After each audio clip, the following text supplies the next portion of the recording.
Okay, then we're going in here again, okay? All right? You live in the corner of 105th Street and Lexington Avenue. Yeah, That's your address, okay? yeah. Okay, we got home. All right? What is not common is to find somebody like that. And then as you begin working with him, everything open in front of you, like a flower. And then you find a solution right there in the same day that you find this person. Everybody's looking for him? Okay, you see that the whole neighborhood is looking for you. Yeah. Come on. Working here with this population is like getting willing to go through a dark tunnel. Right here, right? And knowing that at the end of the tunnel, you will find an incredible bright light. We found it in Central Park. In Central Park. 1, 2, 3, 4, 5. Okay? 5 days. I found people here who gave me the most incredible happiness of my life. A smile from a person who was psychotic, scared to everything, was able to smile to me and let me come through and come close and trust in me. Que viva este país. Que viva las Américas. She's saying, God bless America. Central Park helped me to develop an incredible amount of faith. Then when somebody gives you that, that is an incredible gift. And you must learn how to treasure that in order to give it back. Okay, bye-bye. Con usted también. Okay, bye-bye. See you. Bye-bye.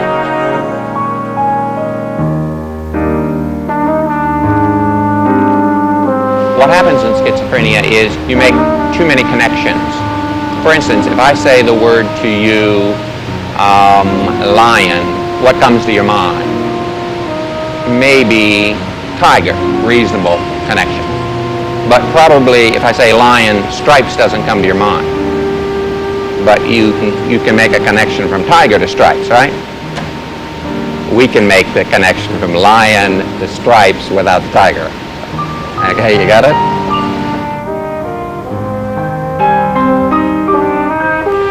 You know, you use these terms for us, you know? Oh, that's great, that's crazy, that's nuts, that's a nuttiest thing, that's wacky, you know, you schizos and wash. I mean, as soon as you use one of those terms, you automatically exclude. You know, that's excluded from the realm of rationality and what we will accept.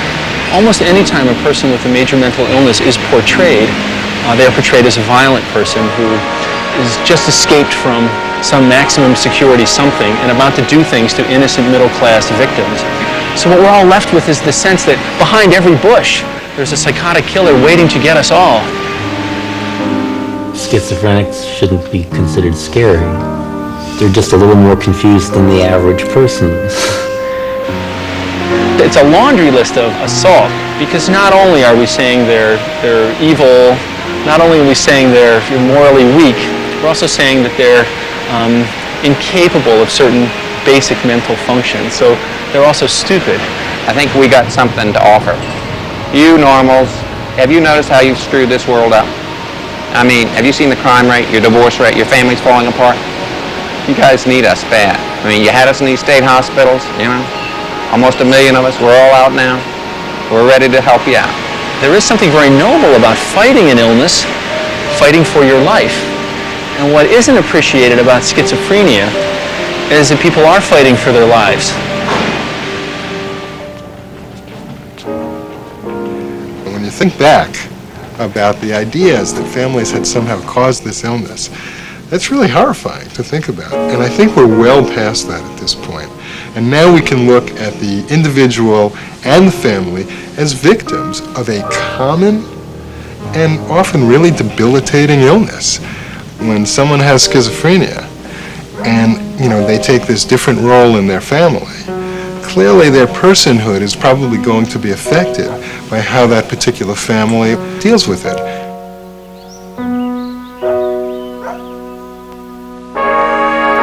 Well, in high school, I was really into tons of activities, and I had a lot of friends and everything like that, but I never told anybody that all this time I was thinking that people were saying bad things about me. Kristen always very much valued friends. She may have said she was on the homecoming court. She liked having dates. She very social. I was a cheerleader, and I was in the pep club, and I played my flute in the marching band and the orchestra. She was a pretty good student, too, you know. And I remember when she took the PSATs that people take, she did very well. Yeah, I thought it was so great. You know, everybody knew who my sister was. She was Little Miss Popular and, you know, into all the school activities and stuff. And so I was really proud of her. And I didn't know at all that she was having any sort of, you know, negative feelings or delusions. And I thought people were saying I was dumb and ugly and things like that. But yet I didn't say anything about it because, you know, I thought those thoughts were true, but I guess they weren't.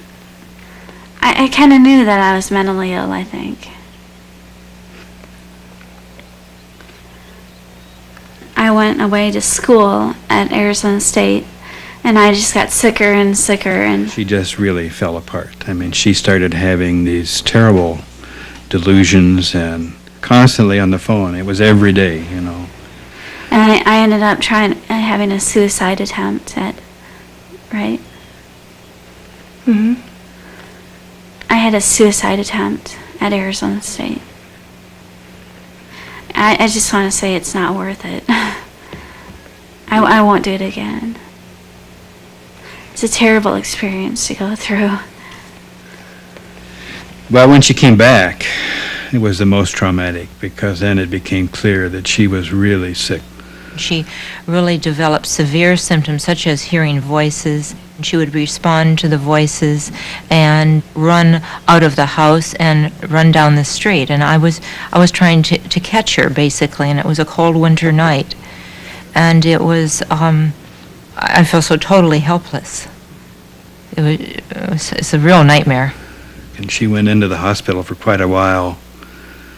And we had decided that she should not come home.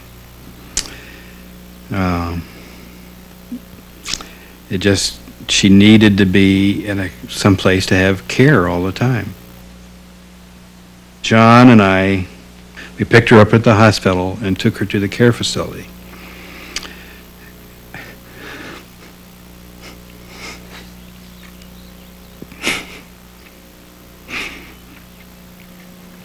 I drove home with my dad, and he started crying. And that was the first time I'd really ever seen him that, you know, emotional. That really sticks with me. Just kind of walking away into something else, away from, you know, what had been or what could be. Well, I knew she'd never get well. When the person becomes ill, you have all these dreams, and the person has the dreams too, and they're shattered, and you don't know how to handle it. It's like the balloon has burst.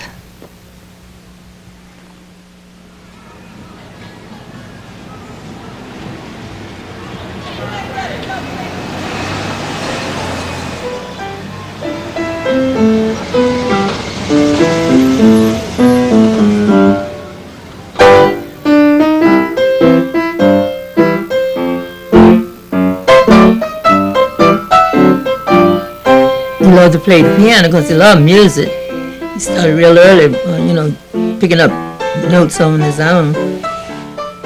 And so then we started getting music lessons. One of his teachers said that she gives out an assignment for him to bring in the next day. So by the time she got through talking, he said, "Could I turn mine in now?" I said, "How did you get it so fast?" So we said, "Well, that must be his talent." Mm-hmm. James started being sick a lot. He just didn't feel like going to school, or my father, he would go to school and the school would call up and my father would have to go get him. Jane always said, "Mama, I hear voices," like, you know. I said, "Well, Jane, just don't pay him no mind," you know, like that. But he kept on talking about that. So that's the reason why I asked him, let's take him to the doctor, you know, to see really what was wrong with him. In the beginning, I don't think they diagnosed James with schizophrenia. I think in the beginning it was manic depression. I had to take electric shock treatments for a while. They don't get that anymore though, but back then they did. James was very ill at the time that he came to our hospital. What James suffers from is more than negative symptoms. People without schizophrenia tend to be animated, they might smile, they might use hand gestures. Because James has the negative symptoms, he tends to have a flat look to his face. He doesn't show expressions as much and may speak a little more slowly, might respond a little more slowly, and it's very much a part of the illness. One day I just seemed like I had no energy or strength for anything. My body just went in a state of shock, I guess. That's what it feels like.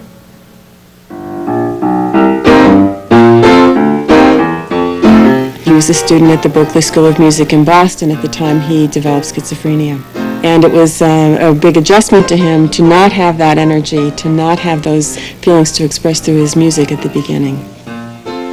I was studying jazz, doing big band and writing jingles for radio and TV. I learned all that stuff. I went to school with Stanley Clark, that plays bass.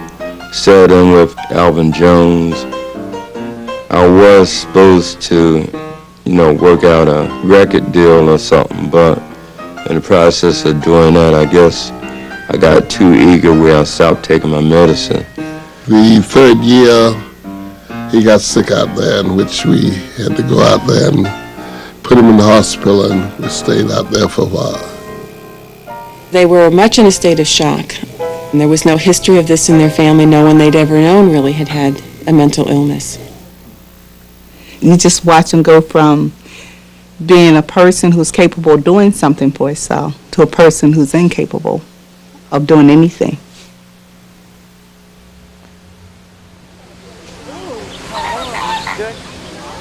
This is the area that pig flamingos are. What do their chicklets look like? Actually quite big, but they're pink, a brown-gray color. Well, what's that one back in there? That's a duck. Oh. Well, I'm a volunteer at Los Angeles Zoo. Eventually, maybe I can be an animal keeper, or maybe I could be a volunteer assistant docent. Good. I don't talk about animals to the animals as much as I've thought about that I wanted to become friends with, such as the parrots. And actually, talk to them actually. And I know my sister is 3.5 years older than I am. And as a little child, I adored her. I would follow her around and wanted to, play with her at all times. And I'd say at around 12, that was really when things began to change for Anique. She was getting in trouble kind of in junior high school. And then the first real sign, though, of something very serious was when something had happened, my sister's voice yelling and my parents' voices. And I don't really remember much of the scene other than running back in time to see her slit her wrists. I've heard that rhinoceroses will charge you. Yeah. Will charge you down. See the two horns on its nose to chew the jaw down, probably because its head is quite heavy. You're right. He looks like he's got a heavy head. The prognosis at that time was very, very hopeless, really. Schizophrenia is a disease that very commonly tears families apart. Lots of families break up, parents divorce. We just felt that we needed to put our energies into keeping us going, and we wanted to be sure our children weren't afraid. They still loved Anique, of course. A lot of the time, Anique would go off and disappear for 2 months at a time or something, and so we wouldn't know where she was, and then she would return home either from a phone call from the police or from a state hospital somewhere. We never blamed ourselves. We just had to do the best we could under the circumstances. Look at how pink his trunk is. These are diseases of behavior, and when somebody does something really drastic, it's frightening as well as embarrassing, because you can't just say, oh, well, she's sick. But this actually is very, very lovely. Swooping with ocean curling ocean waves. There was a day where she did not look for anything good. She hated the world so terribly. It was everything about the world was bad. She would ask me, do you like life? I don't like life. Sometimes it's very painful for family members, loved ones, to know how to respond